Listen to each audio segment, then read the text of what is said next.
الحمد لولیہ والصلاة علی نبیہ۔ مدد کہاں سے آئے گی؟ مدد حاصل کرنے والا کون ہے؟ اس کی خوبیاں کیا ہوگی؟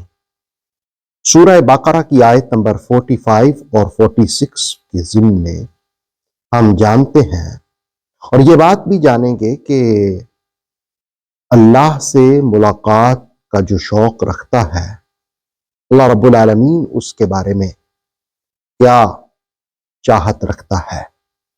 پہلے آیت نمبر 45 کا ترجمہ، وَاسْتَعِینُوا اور مددگار بناؤ، بالصبر صبر، وَالصَّلَاةِ اور نماز کو، وَاسْتَعِینُوا بِالصَّبْرِ وَالصَّلَاةِ اور مدد طلب کرو صبر اور نماز سے، وَإِنَّهَا لَكَبِیرَةٌ بلا شبہ یہ ایک بھاری کام ہے، إِلَّا عَلَى الْخَاشِعِينَ مگر فرما بردار دل رکھنے والوں پر یہ گراں نہیں ہے، بھاری نہیں ہے۔ وَإِنَّهَا لَكَبِيرَةٌ إِلَّا عَلَى الْخَاشِعِينَ بے شک یہ ایک بھاری سا کام ہے لیکن جو ڈرنے والا دل رکھتے ہیں ان کے لیے نہیں۔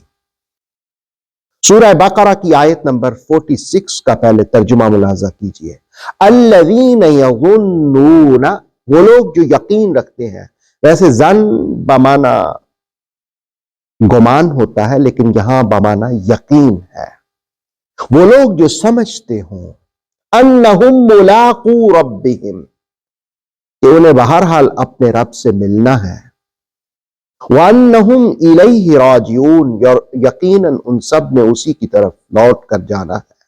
انسان کو مدد کی کب ضرورت ہوتی ہے؟ دو کیفیات ہیں کہ انسان کو مدد کی ضرورت ہوتی ہے۔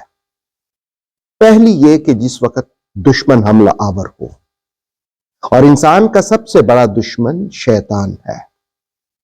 شیطان حملے کرے تو ان نفسانی حملوں سے بچنے کے لیے مدد درکار ہوتی ہے۔ جب مدد درکار ہوتی ہے تو رب فرماتا ہے وَاسْتَعِینُوا بِالصَّبْرِ وَالصَّلَاةِ اور مددگار بناؤ صبر اور نماز کو، یعنی شیطانی حملے اور نفسیانی خواہشات ان پر کنٹرول کرنے کے لیے نماز کو اختیار کرو، صبر کو اختیار کرو۔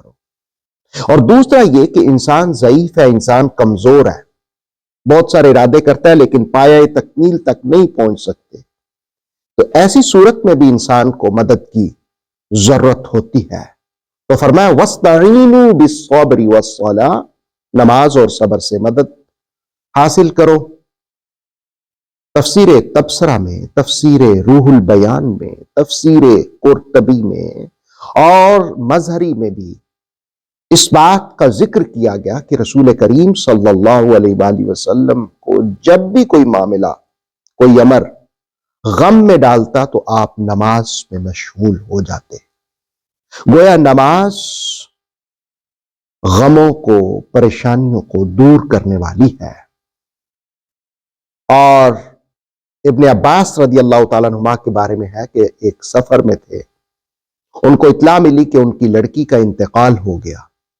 آپ نے اِنَّا لِلَّهِ وَإِنَّا إِلَيْهِ راجعون پڑھا اور کہا کہ وہ ایک عورت تھی جسے اللہ نے اپنے پاس بلا لیا اور میرے لیے اسے آگے محفوظ کر دیا۔ پھر راستے سے ہٹ کر کے آپ نے نماز ادا فرمائی اور پھر جب سواری پر سوار ہوئے تو یہ آیت پڑھنے لگ گئے وَاسْتَعِینُوا بِالصَّبْرِ وَالصَّلَاةِ وَإِنَّهَا لَكَبِيرَةٌ إِلَّا عَلَى الْخَاشِعِينَ یہ بھاری چیزیں ہیں صبر اور نماز سے مدد طلب کرنا، لیکن جو خشیت رکھنے والے ہیں، خاشعین ہیں۔ خاشعین کون ہیں؟ خاشعین کا ایک معنی عاجزی کرنے والا، خاشعین کا ایک مفہوم ایمان والا، خاشعین کا ایک معنی خواجہ حسن بصری فرماتے ہیں جس کے دل میں محبوب ناراض ہونے کا خوف ہو، اور پھر اس کے بعد یہ بھی کہ جس اللہ سے ملاقات کا یقین ہو۔ یعنی آیت نمبر 45 میں کہا کہ یہ خاشعین کے لیے بھاری نہیں ہے نماز اور صبر سے مدد کا ذکر. اب کہا خاشعین کون ہے؟ الذین یظنون انہم ملاقو ربہم، وہ لوگ جو یقین رکھتے ہیں کہ انہیں بہرحال اپنے رب سے ملنا ہے. حدیث ہے کہ رسول کریم علیہ الصلوۃ والسلام نے ارشاد فرمایا جسے اللہ سے ملنے کا، اس سے دیکھنے کا شوق ہو تو اللہ بھی اس سے ملنے کو محبوب رکھتا ہے، اور جسے اللہ سے لقاء کی چاہت نہ ہو تو اللہ بھی اس کو ملنے کو محبوب نہیں رکھتا. تو نماز اور صبر سے مدد اور اللہ سے ملاقات کا شوق رکھنا. اللہ رب العالمین ہمیں قرآن کے نور سے منور فرمائے. آتھینٹک اسلامک نالج کے لیے نور وحی یوٹیوب چینل کو سبسکرائب کیجیے، بیل آئیکن کو پریس کرنا مت بھولیے. نور وحی فیس بک، انسٹاگرام اور ٹک ٹاک پیج کو بھی فالو کیجیے تاکہ ہماری ہر نیو ویڈیو آپ تک بر وقت پہنچ سکے.